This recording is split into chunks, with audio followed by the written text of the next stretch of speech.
नमस्कार, आप सभी का एक बार फिर से स्वागत है हमारे चैनल भक्ति ज्ञान में। आप सभी को करवा चौथ की हार्दिक शुभकामनाएं। पंचांग के अनुसार इस बार करवा चौथ पर चांद निकलने का समय 8:12 बताया जा रहा है।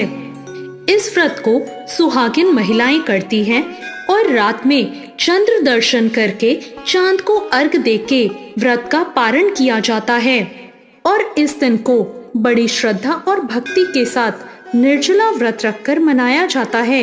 आइए हम सब मिलकर सुनते हैं करवा चौथ की व्रत कथा। एक बार की बात है, एक साहूकार थे।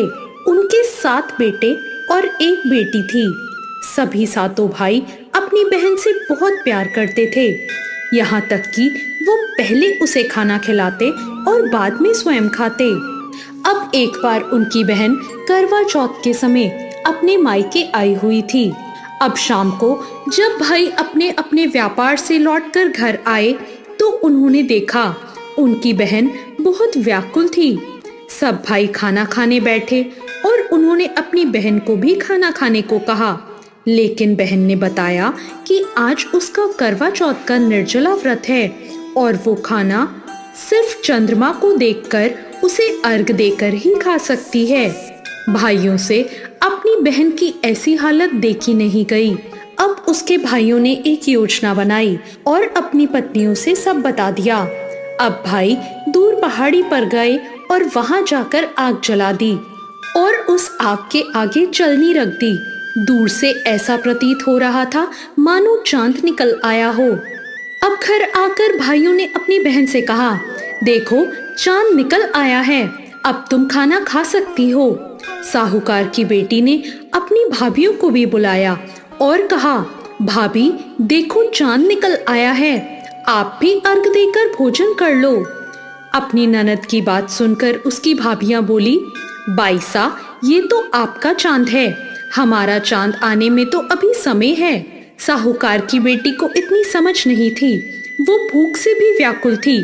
उसने कहा ठीक है और वो चांद को अर्घ देकर भोजन करने बैठ गई। जैसे ही उसने पहला घास खाया, उसको खाते ही छींक आ गई।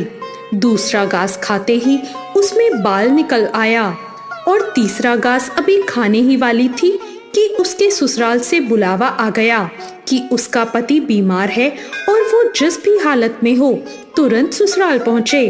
अब उसकी माँ उसे ससुराल भेजने के लिए कपड़े निकालती है तो बक्से में से सारे कपड़े काले रंग के निकलते हैं। उसके बाद माँ दूसरे बक्से में से कपड़े निकालती है तो सारे कपड़े सफेद रंग के निकलते हैं। जब बेटी ये देखती है तो कहती है, माँ तुम रहने दो, मैं ऐसे ही चली जाती हूँ, देर हो रही है। माँ समझ जाती है कि कुछ ठीक नहीं है।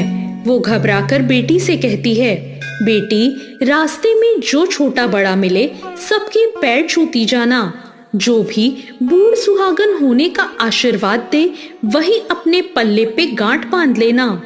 बेटी बोली, ठीक है माँ, और वो अपने ससुराल के लिए निकल जाती है।